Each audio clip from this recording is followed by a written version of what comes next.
ni moom moo jógee ca UNAPES moom la ñuy daal di dalal sëñ bi Ndaw ñu ngi lay nuyu di la wax dal ak jàmm. jërë ngeen jëf maa ngi leen ay fay di leen nuyu di leen sant vraiment ci occasion bi ngeen ma ci invitation bi ngeen ma def. dana ma permettre dana ma tax ma vraiment waxtaan ci mbiru examen yi ak école bi en général. am na solo c'est ce qui fait l'actualité d'ailleurs Abdoulaye xanaa moo bàyyi la rek ngeen dox waxtaan wi. jërëjëf Koura jërëjëf monsieur Ndaw Thierno Ndaw di trésorier général bu président bu union nationale des parents d'élèves et étudiants du Sénégal ñu naan ko UNAPES tey moo nekk sunu gan ñu fas yéene waxtaan ak moom ci lu soxal wàllum examen BFEM bi nga xam baccalauréat bi nga xamante ni gis nañ ne jamono bi si la ñu nekk waaye fi ñu bëgg a njëkkee waxtaan bi rek mooy lu soxal wàllum cas de fraude yi nga xamante ni nemmeeku nañ ko ces derniers temps démb rek am na fa nga xamante moo nekk lycée bu Mbacké ak ab takk der boo xamante ni mën nañ ab militaire la boo xamante ni jàpp nañ ko ak téléphone am foofu noonu ci lycée 3 bu Mbacké ba ginnaaw gi dañ ko mujj yóbbu fu nga xam ne moo nekk commissariat yéen UNAPES naka ngeen analyser examen baccalauréat bi ak cas de fraude yi nga xamante ni ñu ngi ko ciy faral di gis saa su nekk. jërëjëf monsieur Diack maa ngi lay gërëm ci bu baax ci occasion bi ngeen ma jox pour que ñu waxtaan ci mbiru baccalauréat bi. D'abord dañuy féliciter waa IA de Dakar yi nga xamante ni ñoom ñoo expérimenté nouvelle formule CFE bi. nga xam ne dañ ko def ba pare corriger ko sur place. vraiment en un temps record. en 9 jours. mu doonoon loo xamante ni vraiment ñëpp amoon nañ ci jàqare. parce que examen yi boo xam ne moo doon njëkk a démarrer. moom lañ doon njëkk a def. mais day doon toog ba ay octobre wala septembre muy doog a génn xale yi ak stress ak lépp. ñu changé ko. yaa Dakar nag ne day soobu pour expérimenter ko avec brio. ñu ngi leen ciy gërëm di leen sant di féliciter xale yi admis parce que c'est le premier diplôme de l'enfant. alors bac bi nag commencé nañ ko ci bisimilahi rahmaani rahim yal nañ ko yeggali ci alhamdulilah pratiquement premier jour bi. ànd nañoo autorités yi def le tour des centres ministre bi ak ministre enseignement supérieur ak ministre formation professionnelle déplacé wu nañ dem Matam parce que Matam dañ ko tàmm ndax daaw moo jëloon pré ci bac ci région bi ci national moo tax ñu boole beral leen visite officielle boobu mais partout ñun fi ñu jaar yëpp amuloon benn problème cas de fraude peut-être que cas de fraude yi xam naa ne après vers le soir wala à partir du deuxième jour la commencé am. te nag du vraiment càggante parents d'élèves yi. du càggante également autorités yi. parce que la ñu doon def daaw ren dañ ko gën a multiplier. convocation yi déjà dañ ciy bind li ñuy tere. te élèves yi jot nañ ko weer avant examen yi ba pare. dañuy def ay campagne de sensibilisation dans les réseaux sociaux ñun à chaque fois que occasion permettre dans nos réunions des associations de parents d'élèves ci écoles yi ci communes yi ci occasion buñ am dañ koy fàttaliwaat ba tax na yaakaaroon nañ ne ren bu jàmm rek di am duñ am dañu am benn cas bu ñu signalé waaye nag nit doomu aadama yi moom la noonu la ko yàlla bindee yonent yàlla sax am na ñoo ko gëmul yàlla sax am na ñoo xam ne duñ topp ay ndigal ay tegtalam à plus forte raison doomu aadama donc day continuer di wax rek étant entendu que idéal bi mooy 0 cas de fraude mais bu amee ay cas de fraude également li yoon wax nañ ko ciy def parce que ce n'est pas faute d'avoir sensibilisé. Ce n'est pas faute d'avoir donné les informations nécessaires et indispensables, mais c'est parce que la nature humaine est comme ça. nit ki moom koo xamante ni dafa xëy xam ne lii dañ koy tere. magum jëmm majeur mu surtout ay takkider mu jël sur lui la responsabilité d'aller avec le téléphone portable au centre.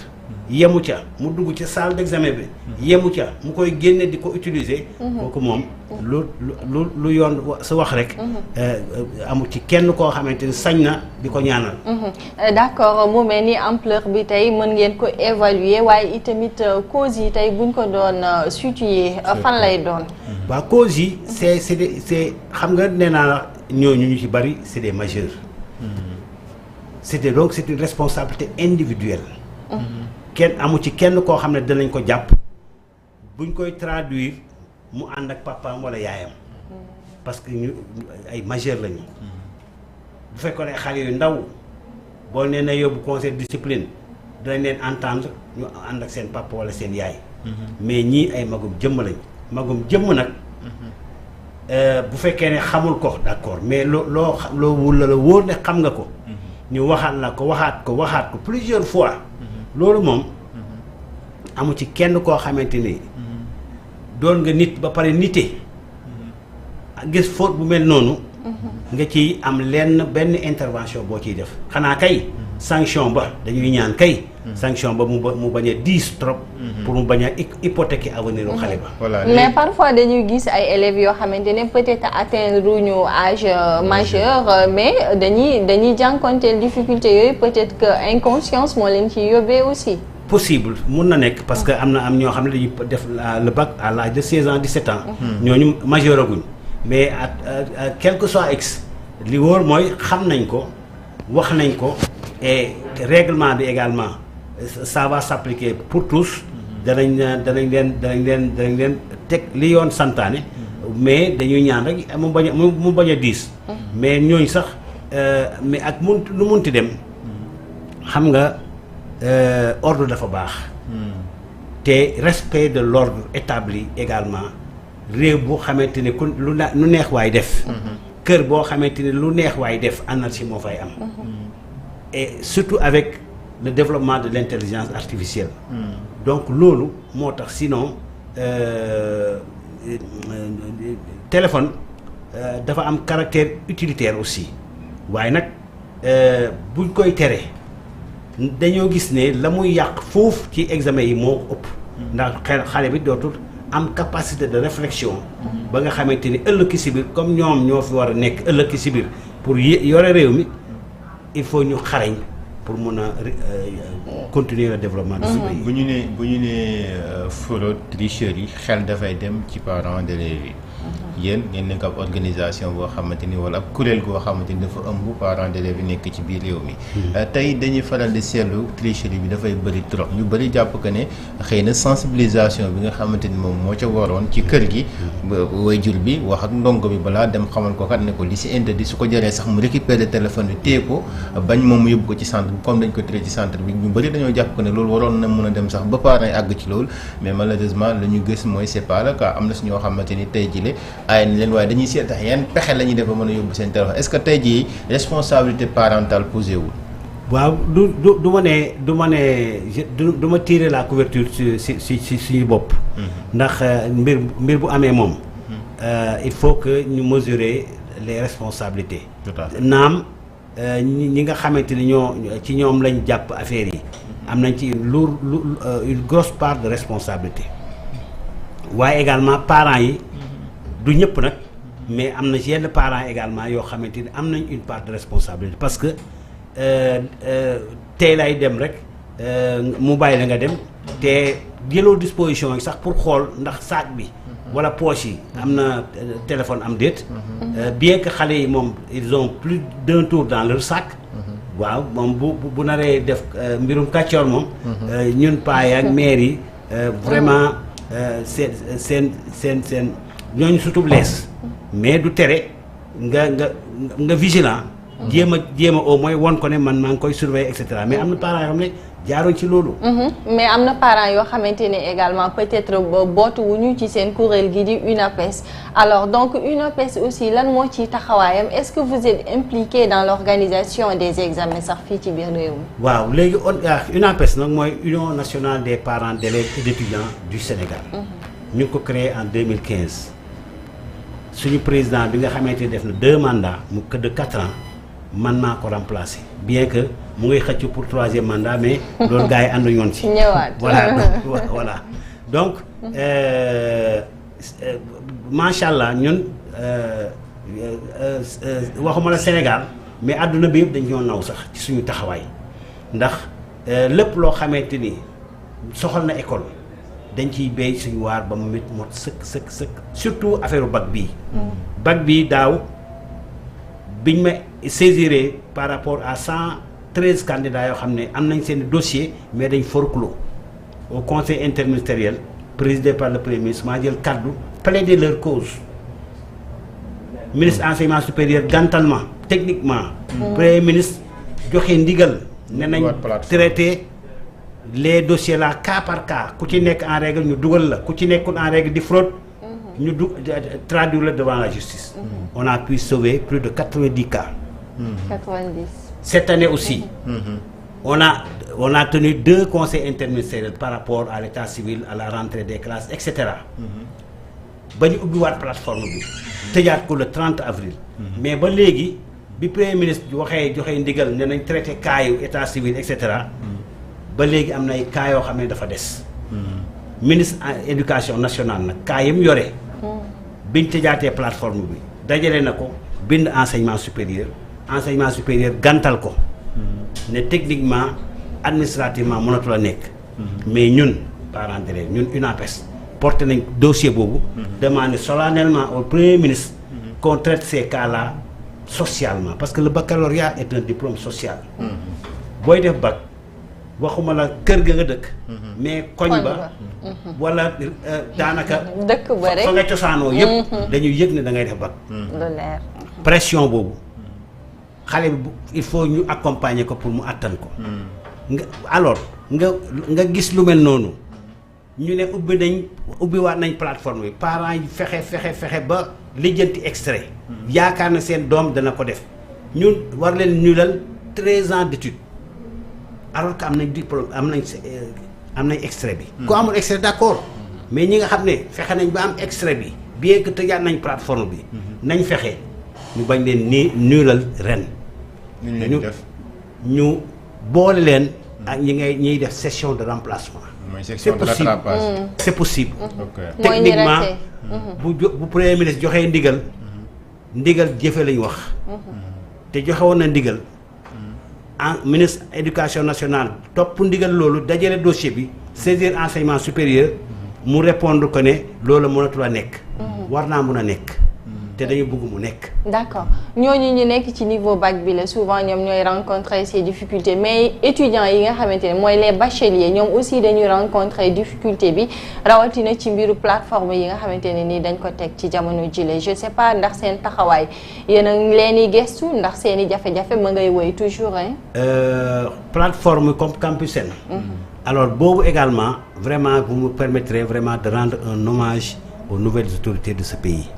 parce que lu mosul am dafa ñu dañ koo gis depuis daaw. parce que à chaque fois dañuy def 2 conseils interministériels benn bi pour préparer la rentrée des classes jël ci ay mesures di ko doxal. benn bi pour par rapport aux examens ren 18 mars def nañ conseil interministériel pour sur l'état civil. ak affaire élèves yi. le 30 mai def nañ conseil interministériel pour les examens.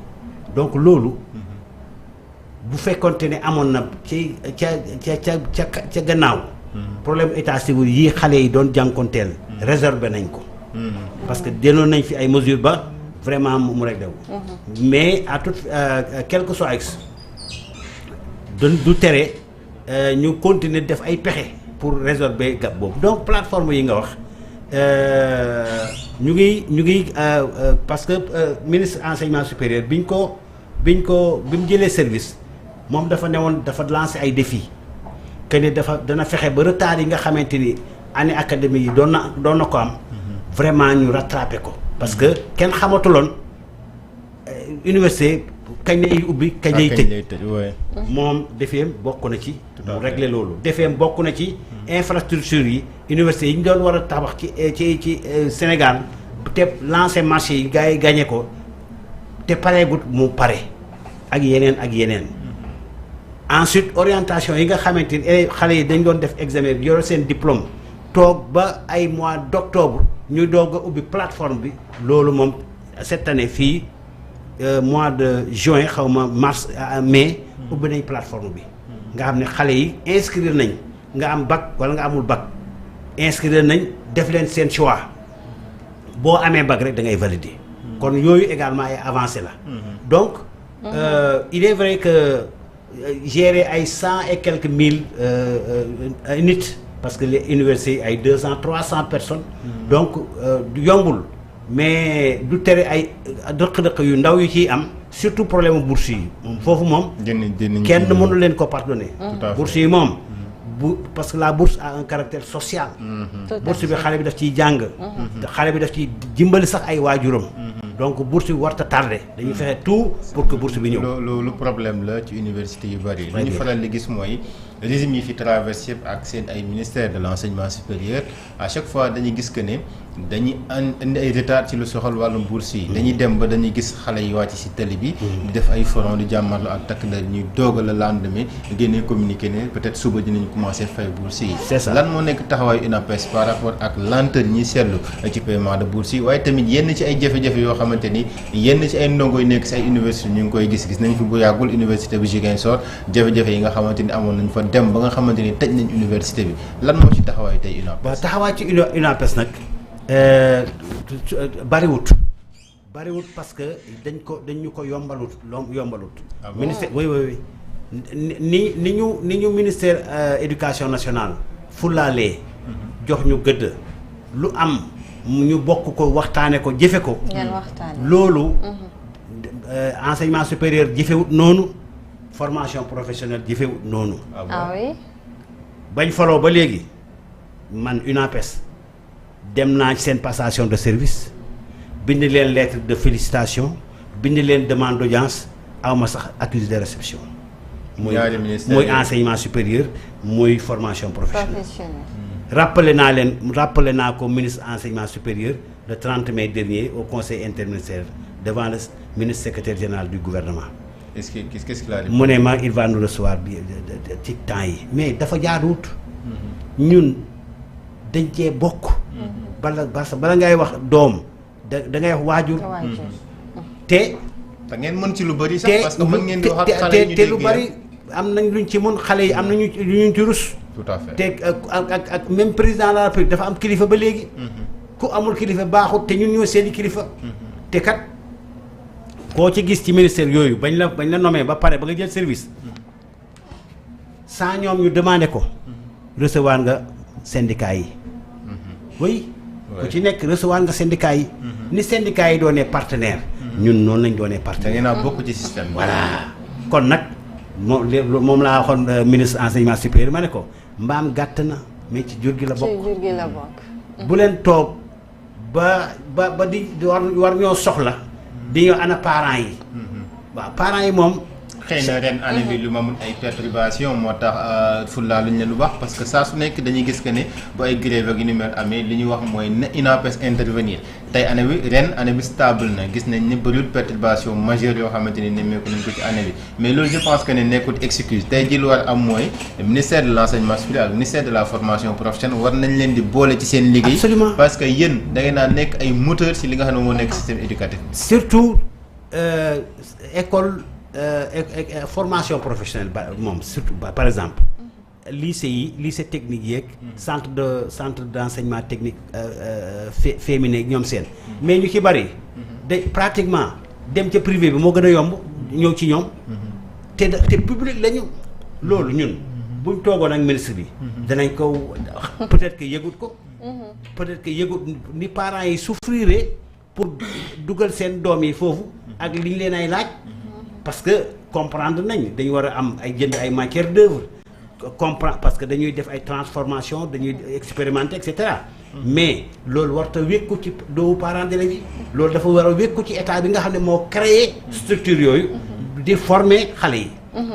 ginnaaw ba dañ leen di beddi souvent naka ngeen aussi ngeen di gisee li nga xamante ne nii moom mooy système njàngale mi rawatina ci biir formation bi ak itamit ni ñuy recruter li nga xamante ne nii moom mooy jàngalekat yi. waaw jàngalekat yi seen recrutement nag surtout ñi nga xamante ne moo nekk ci ministère enseignement éducation nationale. am na amélioration bu baax a baax a baax. relever nañ qualité bi bu baax a baax a baax. bañ ko defee mu doon bac ñu koy def crème waxuma recrutement spécial de mais concours bi laa wax concours bi moom c'est la qualité parce que boo jëlee 25000 à ñu déposer par exemple première présélection bi lu mu bon 15000 dana wadd ndax dictée la ñuy def boo amee 10 fautes nga am 0 ñu doog a def sélection nag doo la jox def la ay histoire géo et cetera boo paree nga def entretien donc vraiment concours bu sélectif la boo paree ñu yóbbu la former la tàggat la donc moom vraiment actuellement produit yi ñuy am ñu déggu ci système bi produit yu baax la. mais loolu répercuté wu ci niveau élèves yi parce que boo xoolee tey le niveau bi gën a bon tey jii la xale yi gën a nulaar dañuy dem sax bay wax que ne ñiy jàngalee xale yi maanaam ñu leen di jàngal dañoo nulaar moo tax xale yi nulaar est-ce que tey li ngay wax noonu mën nañ koo jël comme def ko loo xamante ni dafa positif c'est vrai que wax nga recrutement bi dafa serré mais au-delà de li nga xamante ni moom la recrutement bi serré feeñul benn yoon ci li nga xam ne moom moo nekk niveau xale yi tey. xam nga kii soppeeku moom. du am ren rek nga gis résultat yi ren. Donc il faudra peut-être attendre un peu. Pour évaluer parce que évaluation bi également dafay laaj ay critères yu bëree bëri. Bon donc te yenn analyse yi des fois. dafay xaw a simple. le niveau élèves yi dañoo baissé parce que enseignants yi la mais mun na doon également état bi. mun na doon qualité enseignement bi mun na doon contenu yi ñi nga xam ne dañu leen ay jàngal. mun na doon infrastructure yi. parce que boo jël téeméeri nit. benn nit di leen jàngal. ñu toog par 5 loolu moom qualité mun faa am. te dans la banlieue. professeurs yooyu au lycée collège unité 20 dem naa seen Fosco ren mais j'étais ahuri. ba ma principal bi nee na dañ ay classes 100 élèves la ñu am Parcelles Assainies unité 20 Kër Massar ay classes 100. loolu nan la ko nit mun a jàngalee mu jàng normal. nan la ko nit mun a jàngalee mu corriger normal. ba pare am xay 4 box xaw ma 8 box de toilette la ñu am te léeg-léeg sax dañuy boucher donc conditions yi parce que la qualité c'est un paquet. am lenn loo xam ne bu manqué rek même gardien bi nga xamante ni ca war a nekk ca école ba di contrôler bu manqué. am na amaana loo xamante ni dina soo dugg. war a perturber day wàccee rendement. Donc c'est un paquet. Et la qualité également c'est un processus dañ koy construire pendant un temps X. nga xam ne fii la ñu déparé fii la ñu ba ab diir fii la ñu yem. ñu xool boobaak léegi abri provisoire qualité pour mu am fa malgré tout ay élèves yoo xam ne ay 16 moyens la ñuy fay am. ay 17 moyens la ñuy fay am. ñooñu buñ leen mettre dans d'excellentes conditions. comme lycée Mariama Ba. comme lycée d'excellence Diourbel. mais Sénégal ay kàng rek moo fi nekk. mais xam nga côté boobu souvent itamit bu ñu jëlee l'exemple des zones reculées parfois pratiquement ça manque de tout yaa ngi koy wax fii nii ci biir Dakar ay élèves yoo xamante ne dañuy toog à 5 mais foofu pour que ñu trouver des tables bon ça c'est tout un problème est-ce que l'UNAPES mi ngi ciy def ay jéego wala lan mooy seen préoccupation également ci zone yooyu. loolu. UNAPES lépp loo xamante ni saisir nañ ko ci dana ci béy waaram. mais ndax day toog rek ñu saisir ko wala. non parce que xam nga dañ koy saisir. parce que ñun. dañoo am ay suñuy représentants suñuy banqaas. dañoo nekk ca barab ya. par exemple collège yu bu tuut. Ziguinchor. dañ ci événement yi dañ ko saccagé woon ren élèves yi. ne dañuy manifester parce que il manque de tout ñu saisir suñu responsable de Ziguinchor. mu informé ma wax ak ñoom ba dalal leen ma ne jël naa engagement. que ne dañ leen fexe ba seen école bi. ñu lu mu bon dans un premier temps waxuma réhabilitation mais ñu équiper leen. lan ngeen koy wékk ci état ngeen koy wékk. ci état ñu ma ne leen bind leen ñu bind jaarale ko IA. ma am ci copie dem ministère mais ba léegi DAGE bi yónnee na fa inspection pour mu def évaluer mais ba léegi depuis 2 mois maa ngi daw ci gannaaw DAGE pour ñu régler loolu te loolu dara réglé wul alors bés bu école ubbee ñu bugg a nag defaat leneen man du mënul parce que mënuma suma kàddu rek laa am te suma kàddu dama bëgg ñu respecter ko donc noonu ñu koy defee foofu partout au Sénégal par exemple lycée wu Koupentoum bi dañ ko tabaxee ba léegi daaw la ñuy doog a commencer équipement bi xale yi nekkoon dans des conditions très difficile. Ensuite les collectivités territoriales également ne jouent pas le jeu. Exactement. Mais monsieur Faye, monsieur Ndao, est-ce que parfois vous ne jugez pas nécessaire que parents d'élèves yi aussi ñuy cotiser ngir mën a peut-être équiper yenn écoles yi, parce que boo demee école boo xamante ne nii wala benn dëkk boo xamante ne benn salle de classe la am loolu defar ko du problème. xam nga soxna si noo tudd encore. Koura. soxna Koura. gis nga parents d'élèves yi. bu rombee état bi. ñooy deuxième sur le plan des moyens yi ñuy engagé dugal ci écoles yi. ci école yi. waxuma partenaires techniques et financiers yi de USAID UNICEF et cetera. ñooñu ñun ñoo leen raw donc école bu ubbee abri provisoire yi parents ñoo koy defar. ñooy béy. cours yi ñooy béy cours yi. parents d'élèves yi inscription yi ñoo koy joxe. fourniture. ñooy jënd fourniture. état bi ci lycée et collège yi. am na lu as comp lu muy dugal ci école yi. te bala muy ñëw mois avril mai. par bon de caisse. xam nga école bu ubbee octobre est-ce que dana mën a xaar loo xamante ni day ñëw avril mai. état dafa war a anticiper ci loolu. très bien avant loolu nag école ci ressources parents yi lay dund. léegi par rapport ak abri provisoire yi. li ci des mooy école élémentaire yi.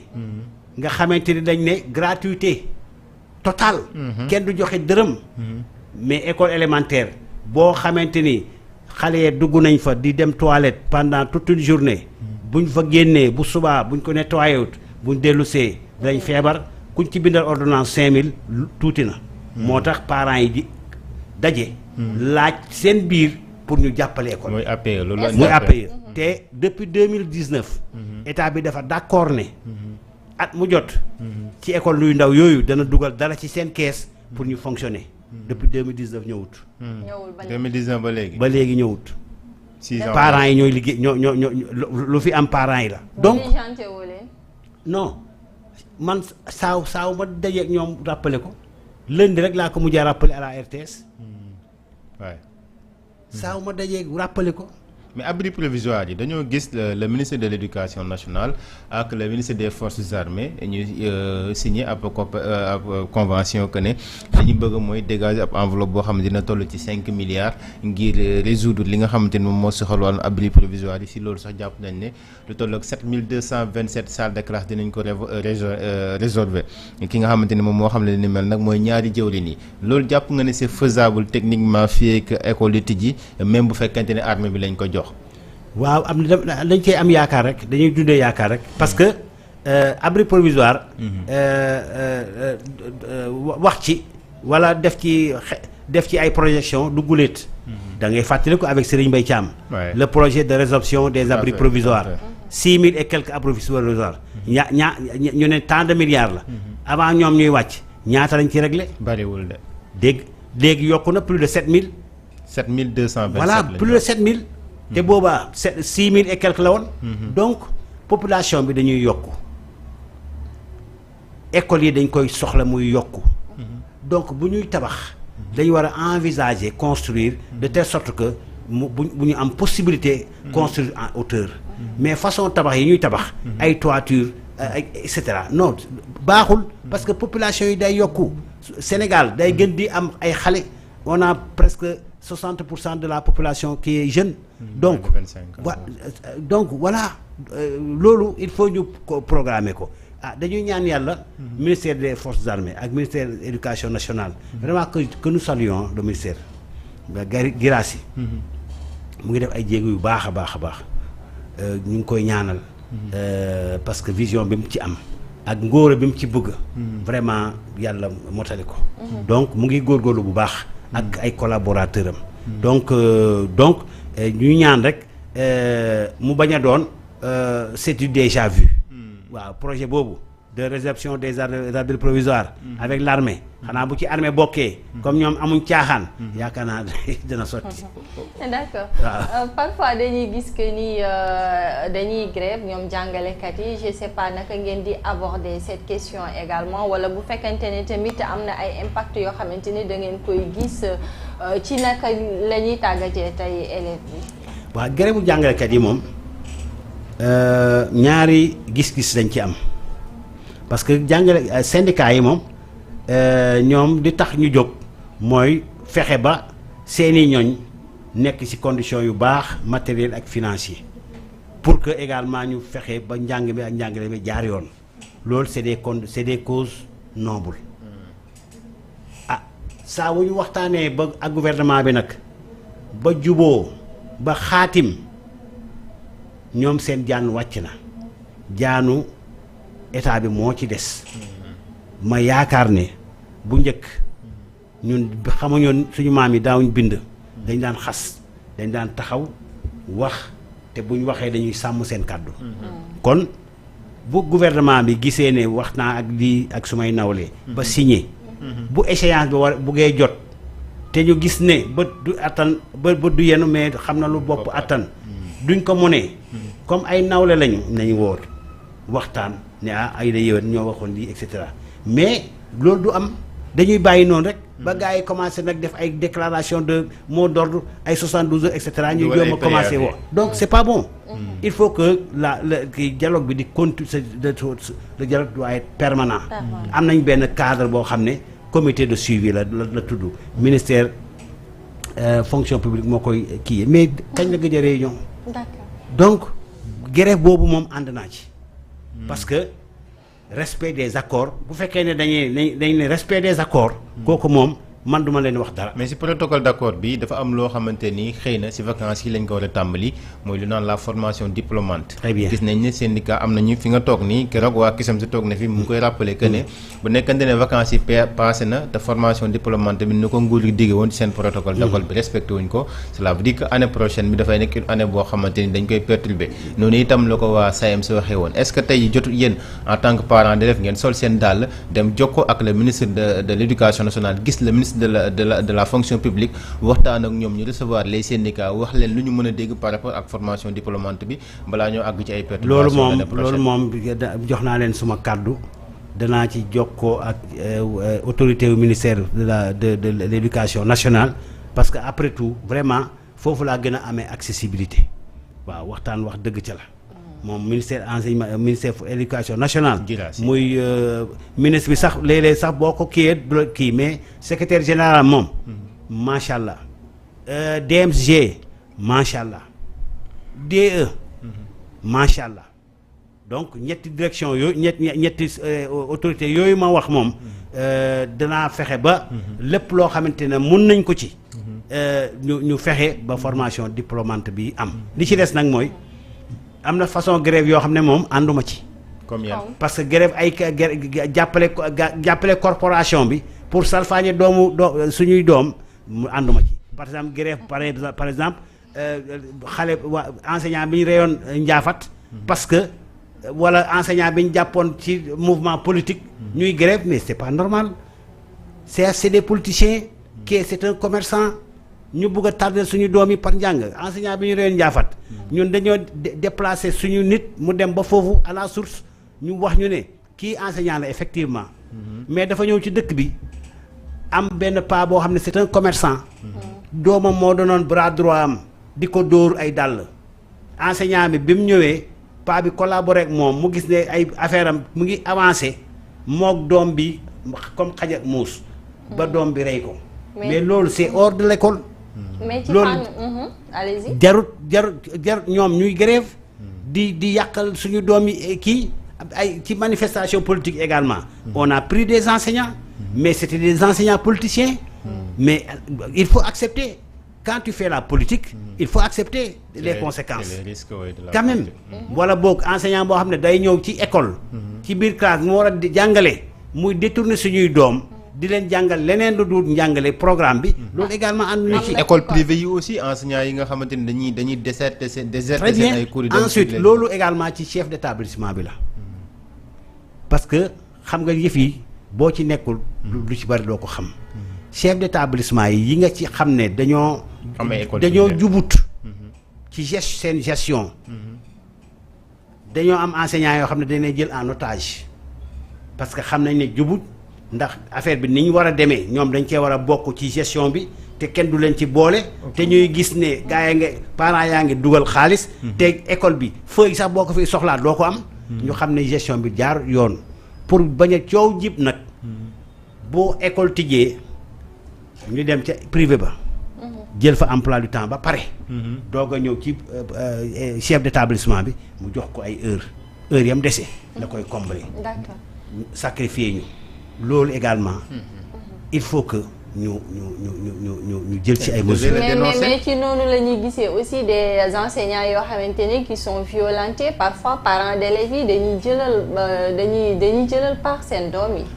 xam nga loolu sachant que nekkuñ ci dëgg. non xam loolu kii jàngalekat moom sëriñ ak ndongo bi mënut a am tout dëgg moom parce que loolu la ñu yare ñun noonu nañu yare xale mënut a am dëgg ci kanam mag. même bu fekkee ne am na dëgg boo ko bu ko wax ci kanamu kilifaam gi. bàyyi ko ba nga wéet ak moom nga yedd ko wax ko ni nii ak nii boo wéetee kële nag nga wax ko ni yaa tooñ. nii ak nii ak nii donc c'est une réalité. Et ça c'est un problème général au Sénégal c'est la violence. parce que partout les gens font peut-être un peu l'apologie de la violence dans les arènes dans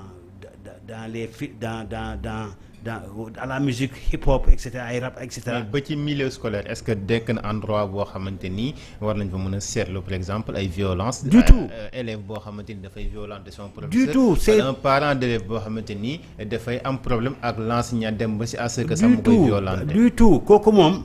dañ koy ñun duñ ci ànd tey. duñ ci ànd suba duñ ci ànd gannaaw suba mosuñ cee ànd te duñ ko encourager. te fuñ ko yëg itam danañ ko dénoncer. parce que parent rôle parent mooy ñëw nekk ci mouvement association parents d'élèves yi. di jëli di indi ci école bi. mais pas sax di jële ci école bi di yóbbu. parce que école amul dara ba nga xam ne danga fay yaakaare dara pour yóbbu. parent bi dafa indi. de ressources additionnelles pour faire fonctionner l'école am ak jàmm nag waa école ba parce que bu jàmmul amut yow li tax nga dugal sa doom ca école ba dana am lu sooxe ndax dana am un climat vraiment qui n'est pas du tout serein ba nga xam ne ce n'est pas propice aux enseignements apprentissages. mi ngoog bu loolu weesoo monsieur Ndao naka ngeen gisee ni tey nee nañ dañu bëgg a moderniser l'école sénégalaise ba tax ñuy imposer wala sax ñu ñuy proposer tey li nga xamante ne moom mooy xarale yu yees yi alors est-ce que du doon benn discrimination aussi ci ñi nga xamante ne nii ñi ngi dans des zones reculées dans ce Sénégal te duñu mën a am accès ci yooyu. waaw loolu. effectivement lu jara war a bàyyee xel la d'ailleurs bi ñuy def lancement bi pour le numérique man teewoon na et également defoon nañ ko ñun également suñu préoccupation parce que il faudrait que loolu am te yaakaar naa également autorités yi ñoom également loolu umpu leen xam nañ ko te projet bi bokk na ci vraiment faire disposer de tous les établissements l'accès au numérique à internet parce que internet moom fu mu amut wax du mu xarala yu yees yi doo ko mën a. doo ko mën a nga ne naam ne fa dëkk bu amut courant naka lay amee internet. voilà loolu yëpp paquet la. courant beeg. internet beeg classe yu baax yeeg table banc yu baax yeeg ay toilettes et cetera. donc loolu mooy idéal bi mais am na loo xam ne mënut a ñàkk. pour nga am internet moom lu mënut a ñàkk mooy da nga am courant. da nga am ndox da nga am wifi dëkk yu bari nag surtout les écoles yi nga xam ne am nañ collège yu ci bari am nañ courant yu ci bari également am nañ accès à l'internet parce que système éducation bi dafa mel ni de telle sorte que lu ci bari léegi ci net bi lay jaar système Anadole bi nga xam ne lu ci bari ay élèves yi ci seen notes yeeg seen composition yëpp ci lay dugg loolu moo na foo nga nekk foo xamante ne am na yooyu ma la wax pour que nga mën cee bénéficier wu li problème bi kay mooy école yu ndaw yi foofu c'est là où le bas blesse parce que école yu ndaw yooyu non seulement yu ci bari am na ay écoles yoo xam ne entièrement abri provisoire la même Casamance am na collège boo xam ne entièrement abri provisoire la mais loolu pour nga am fa courant ak ay internet boo xamante ni vraiment dafay normal. dans ces conditions là day poser problème.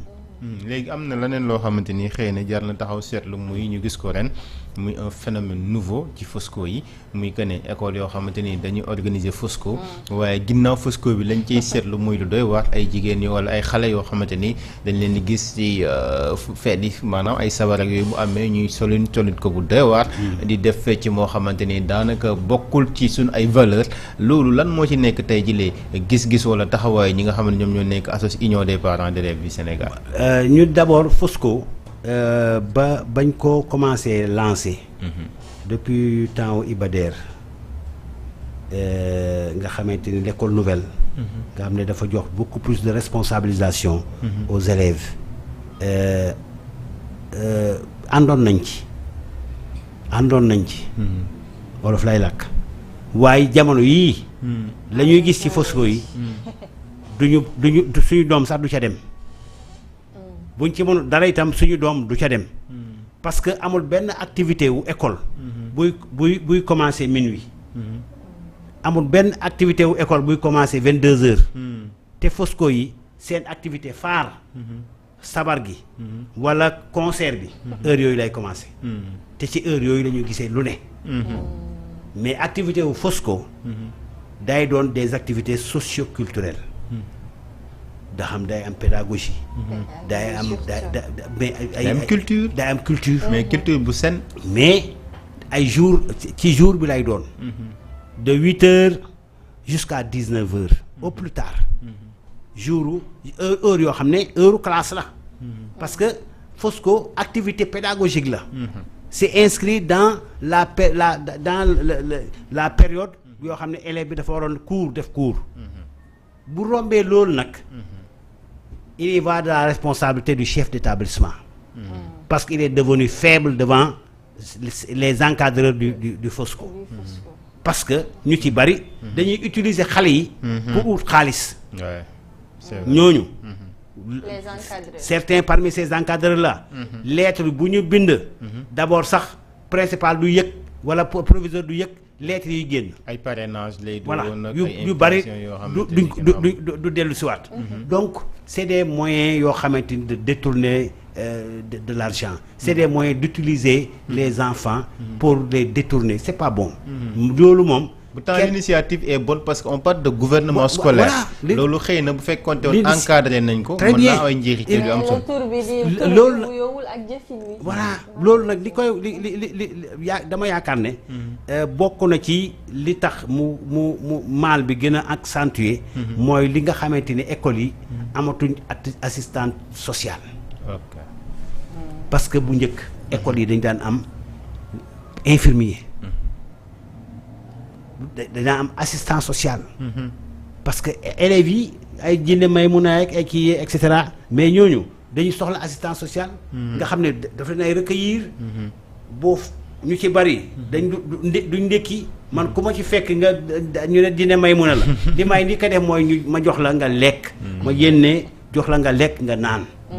d'abord parce que dafa dañuy def sonn te duñ ko mën a wax. donc assistance sociale.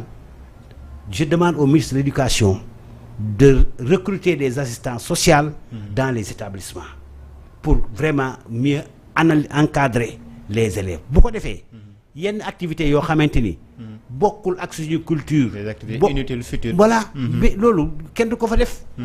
kenn du ko fa def. mais nag professeur boo xamante ni dafa am bonne volonté am jàngut ko fenn ñu nekk encadrel Fosco bi. gouvernement scolaire bi. muy bonne volonté am di leen encadrer. mais xamul fu muy commencer xamul fu muy yem. des fois ay théâtre ay booy yoo xam ne ci quartier bi lañ dëkk. ñoom la ñuy woo. ñu nekk ak xale yi góor yeeg yu jigéen ñi. pendant des heures yoo xam ne ñu ne day répétition. lu ne mën na cee xew. donc tout peut arriver. donc pendant qu'il est temps. il faut qu'on fasse table rase sur certaines activités. en attendant que vraiment d'y voir clair.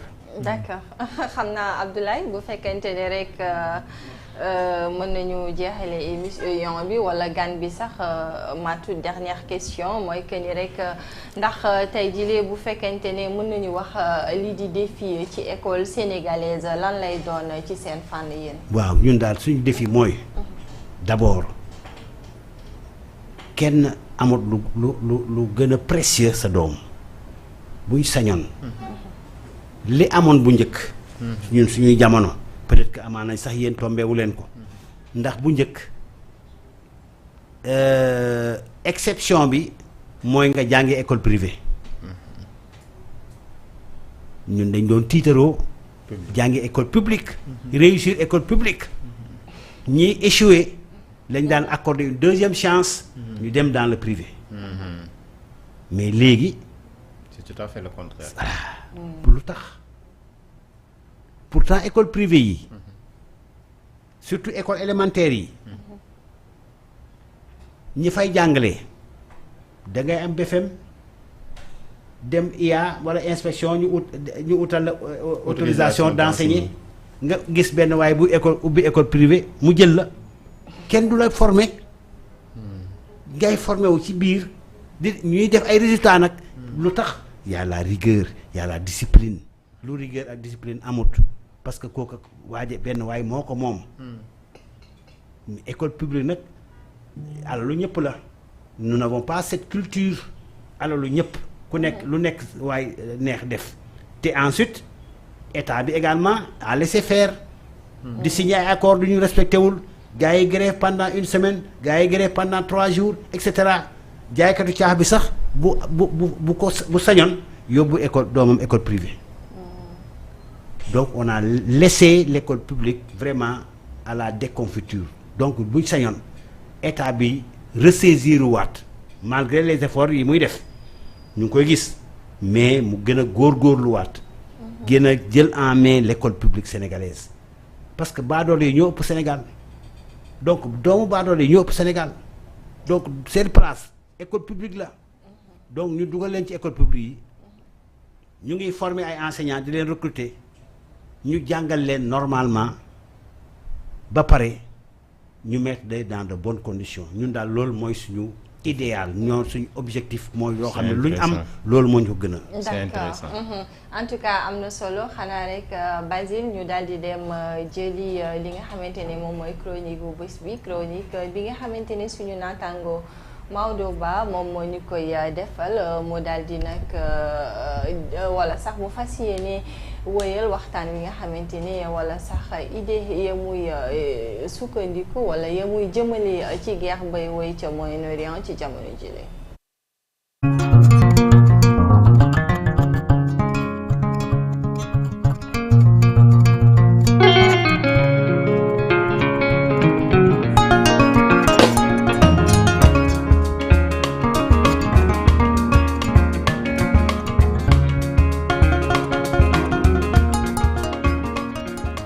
jërë ngeen jëf suñu mbokk sénégalais yi nga xam ne yéen a ngi Sénégal ak suñu mbokk sénégalais yi nga xamante ni yéen a ngi si diaspora bi ñoo leen di dalal encore une fois ci seen chaîne Presse Africa TV di ànd ak seen xarit Maodo Ba spécialiste en géopolitique géostratégie histoire militaire contemporaine di ak seen chaîne Presse Africa TV si seen chronique bi tudd Midi King donc tey jii dañuy continuer di waxtaan ak yéen ci conflit bi nga xamante ni moom moo am fële sa Moyen-Orient entre Israël ak Iran ci conséquences yi la ñuy waxtaan ak yéen encore une fois tey li ñu wax ak yéen moom moo nekk la nga xamante ni xew na fële sa Iran parce que Iran boo xoolee attaques yu bëri yañ fa mëne ci biir dëkk bi lañ ko mëne maanaam service secret bi nga xamante ni moom mooy Mossad nga xam ne bu israélien dafa am doole dañoo am xaalis dañuy ñëw sa dëkk jënd ay nit seen nit ñooñu nga xamante ni ñoom ñooy xeex ak yow ci nit ñooñu nag nga xam ne jënd nañ leen Iran dañoo constaté ni ñu ci bëri ay afghan lañ xam nga Afghanistan xeex ba fa am depuis 2003 ba fa américains yi demee ak anglais ak français yi dafa tax voilà am na ñu bëri ñoo xam ne dañoo daw mais am na ñoo xam tamit dañu doon ànd ak dañu doon ànd ak américains yi di xeex ak ñoom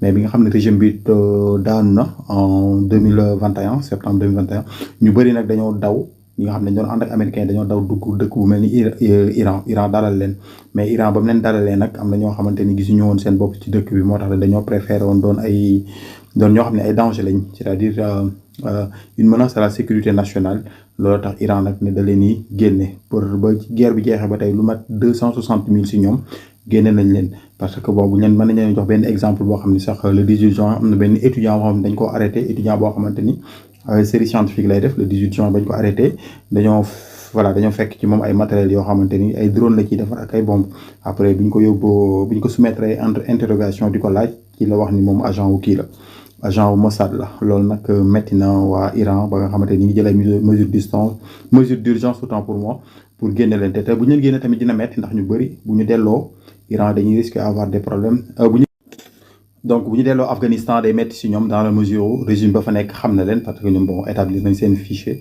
xam nañ ñi nga xamante ni ñoom ñoo nekkoon en connivence ñoo xam ne ñoom doon collaborer avec l'occupant américain britannique français et cetera donc il risque de payer cher en même temps aussi voilà métti na parce que kuréel gu mel ni Amnesty International nga xam ne ñoom ñooy défendre ak yelleefu doomu aadama ñu ngi koy dénoncer mais teewul régime iranien ñoom ñu ngi continuer di def li ñuy def ndax nee nañ cela en va de leur sécurité nationale ndaxte ñoom attaques yi gën a métti yi leen dal yëpp ce sont des attaques de l'intérieur donc voilà ñu ngi continuer di taaxirlu di taataan ay xibaar buñ ci amee lu gën a leer nañ ñëw ak yéen beneen bi moom moo nekk ci programme nucléaire bu iranien bi nga xamante ni Iran muy continuer son programme nucléaire avec voilà Ali Khamenei le guide voilà qui dit que donc États-Unis malgré li muy wax dinaa na Iran dafa war a bàyyi programme bi ñoom nee nañu seen yoon newul ci loolu ñoom dañuy continuer parce que boo xoolee réew mu mel ni Amérique day bëgg a imposer la logique am imposer la dooleem te comme Corée du Nord wala ay Pakistan boo amee sa bombe rek ñoom dañ lay bàyyi ndax dañ lay ragal ndax xam nañ ni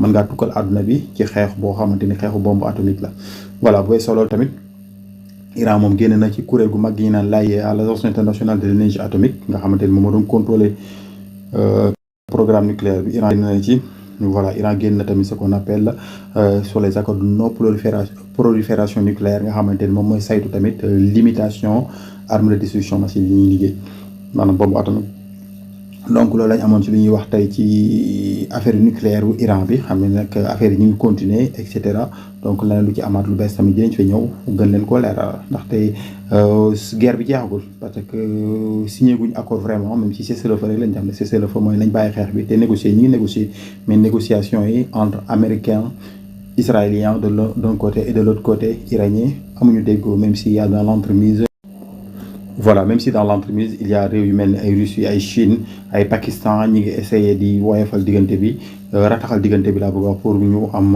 entente entre les deux entités bi mujj nag moom mooy Gaza nga xamante ni fa la lépp déparé donc boo xoolee conflit yi am dans le Moyen-Orient actuellement maanaam ci dëkku arab yi ci Gaza la déparé maanaam Palestine donc Palestine tamit xeex yaa ngi fay woy sox yaa ngi woy surtout ku mel ni Israël boo gisee Hamas ñoom tamit ñi nga xamante ni ñoom ñooy branche armée bi nga xamante ni moom mooy palestiniens yi dañoo pensé woon à l'offensive ba rey nañ sax lu mat rey nañ ay 7 soldats yoo xamante ni ci soldats d'élite yu kii la yu Israël yi Israël continue mi ngi bombardement yu métti mi aussi def benn blocus boobu nga xamante ni waa Gaza yi amuñu lu ñu lekk amuñu lu ñu naan métti na trop voilà te kenn mënu ci dara parce que Israël xam nañu moom loolu lu ko neex lay def day violer le droit international suñu li ñuy naan la négation du droit international lay def te kenn du ko sanctionné ndaxte Amérique moo ko couvrir ndax France moo ko couvrir voilà bu weesoo loolu tamit il y a voilà affaire bi am na leen luñ ci wax tamit guerre bi nekkul loo xamante ni Israël dafa xëy rek def ko Israël dafa ko préparé pendant plus de 30 ans mu ñëw mu fekk nii mi ngi ci daj dëpp gi donc métti na trop bu ñu ñëwee xam naa suñu émission yi di ñëw suñu chronique yi dinañ ñëw ak suñu chronique yi di ñëw dinañ ñëw ak yéen ci loolu mu gën a leer donc ñu ngi leen di tàggu di leen souhaiter un bon après-midi voilà di leen souhaiter jàmm ak xéwal mu sax Sénégal sax ci àdduna bi jërë ngeen jëf.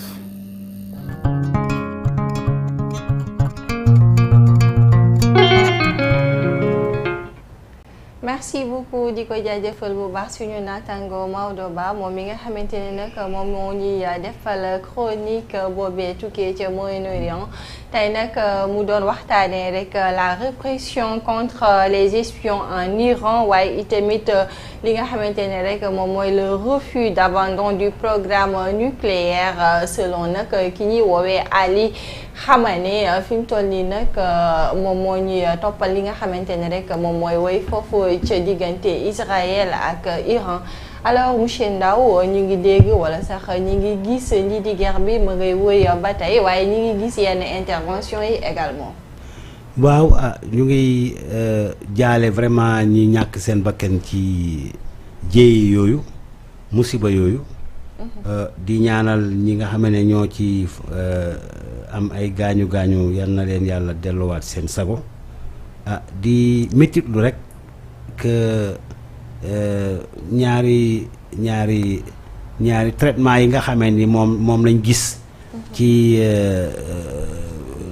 àdduna bi waaw 2 poids 2 mesures yi nga xamante ni lañ gis ci àdduna bi moom daal loo xamante ni américains yi ànduñ ci wala bëgguñu ko wala bokkul ci seeni intérêt ñoom ak seeni alliés loolu baaxut même bu fekkente ni dañ koy def pour askanu ñañ koy defal baax na damay jàpp rek Anwar el Khadafi liñ ko tuumaal ba boom ko alors que dëkkam amul kenn koo xamante ni dafa na fa faju fay dugg fa jàng école fay boo amee booy takkante soxna dañ daay wutal kër financé la jox la oto te ku ci nekk am na compte bancaire pétrole ba askan bi daf koy jëriñoo ñu ne kooka na mu yore réew ma baaxut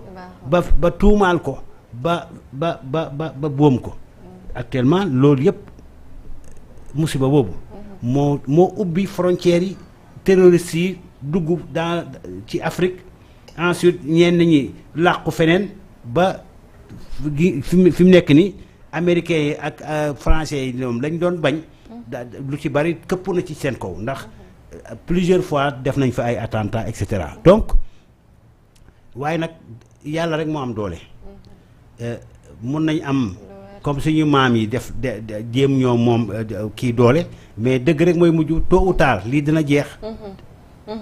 mi ngoog en tout cas mu doon loo xamante ne ni ña ngay ñaan mu jeex na moo gën a gaawee ndax li ñuy wax souvent rek ay du yam ci boppu borom parce que y a des répercussions négatives et que ñun aussi lañ ciy sentir le plus moom mooy liy toucher suñu économie. alors monsieur Ndao fii la ñuy daal di rek ndax keppe émission bi xanaa ñu bàyyi leen rek ngeen tàggatoo ginnaaw bi leen santé itamit di leen gërëm ci teewaay bi. jërëjëf soxna Koura jërëjëf monsieur Diack. Ablaye maa ngi kontaan lool vraiment ci dalal bi ngeen ma dalal waxtaan bi vraiment débat bi am na solo maa ngi ci jéggulu ci kàddu yoo xamante ni peut-être yëkkati naa ko mu am peut-être foo xamante ni gaañ na fa am déet mais li ma ci taxoon na jóg rek mooy bu may wax mbirum école xol bi mooy wax parce que gannaaw yàlla ak sumay waajur lépp lu ma doon ak lépp lu ma am école la surtout école publique sénégalaise mosuma génn réew mi pour jàngi mosuma jàngi école publique privée donc école publique sénégalaise moo ma def li ma doon donc bu may gis yenn yi di ci am ay ñenn ñi di fa doxale neneen dafay métti donc bu ma ko parce que nee nañ nag boo fekkee ne mbir dafa am te gis na ne jaaduwut boo ko mënee wax ko boo ko mënee faj ko mais boo waxut fajoo tu es complice waaye moo tax dama bëgg rek lépp loo xamante ni ñu ngi koy wax autorités yi déggee ko noonu te jéem ci uti ay saafara mi nga di ko jaajëfal bu baax moom Thierno Ndao moom mi nga xamante ni moom mooy le président de l'UNAPES maanaam l'Union nationale des parents d'élèves et étudiants du Sénégal alors Abdoulaye xanaa yow itamit ma bàyyi la rek nga tàggatoo ak internet yi. waaw jaajëfal bu baax a baax soxna Koura Ka ci présentation bu am solo bi nga xamante ni def na ko waaye itam jaajëfal sunu chroniqueur bii di professeur Maodo Ba ci chronique bu am solo bi nga xamante ni saa su nekk daf ñu koy indil ñu ab jàngat boo xamante ni bu xóot te yaatu lay doon ci conflit bi nga xamante ni moom moo xew foofu noonu ca Moyen-Orient ak évolution bi nga xamante ni am na ci cessez-le-feu bi waaye tamit addition bi nga xamante ni gis nañ ne tey à chaque instant ñi lay di Amérique ak waa Israël ñu ngi koy def foofu noonu ca Moyen-Orient ñu ngi ko ci jaajëfal bu baax a baax te di kontaan bu baax ci ni mu koy defee noonu itam nañu kontaanee ci sunu gan gi lee di Thierno Ndao nekk président bu Union nationale des parents d'élèves et étudiants du Sénégal mu nekk ab organisation boo xamante ni yàgg nañ leen di xam ñoom taxawaay bu am solo ci wàllum école sénégalaise bi saa su nekk dañ leen di gis que ça soit mu nekk étudiants yi nekk ay forum ak yi demee noonu ñoom dañ ciy intervenir waaye itam su grève amee dañ ci intervenir fexe ba li nga xam ne moo nekk jàmm ak dal dellu si waat ci espace éducatif bi donc kon ñoom je pense bien que ne war nañ leen di gën a fullaal gën leen di doter de moyens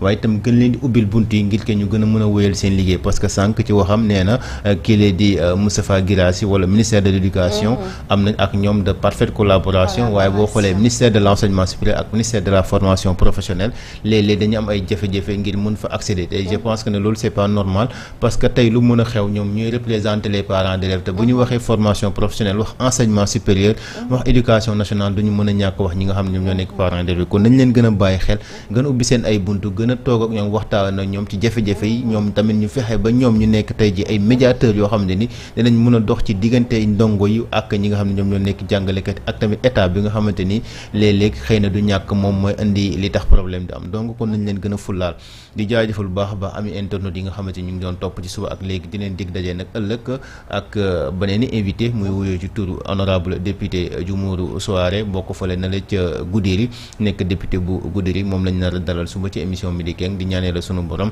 yàlla may ñu kendalu jàmm et bon après-midi à tout le monde. merci beaucoup di lay jaajëfal bu baax Abdoulaye Diack di jaajëfal suñu ganu bés bi tey muy Thierno Ndao moom mi nga xamante ni moom moo fi teewal parents d'élèves ak étudiants du Sénégal donc dégg ngeen li nga xamante ni moom la fi jukki ci ay défi ci ay difficultés waaye itamit la nga xamante ne rek ña ngi ko ci xaar ci école sénégalaise waaye ñuy interpeller ci ñi nga xamante ne rek ñoom ñoo yor wàllu enseignement supérieur ak formation professionnel ginnaaw nag ba ñu ne ñoom ñi lee pour ñu jot ci ñoom wala sax seeni ay message yegg si ñoom rek c'est tout un problème donc nañu leen gestu parce que l'école sénégalaise ku ko wax rek mën a wax ne que ni ñun suñu avenir ñun ñëpp ci la basé wu wala sax bu ñu tollee fenn fii c'est grâce à l'école sénégalaise donc ñi nga xamante ne ni ñoom ñoo cee wëy ca jamono jile nañuy wëy di gestuwaale askan wi saa su ne alors di jaajëfal bu baax ñi nga xamante ne rek ñoom ñoo faree ci régie bi Basile et son équipe, merci à vous, sans oublier la rédaction de presseafrique.com. Chers internautes, di leen jaajëfal di leen jox dig daje suba ak jàmm inch'Allah.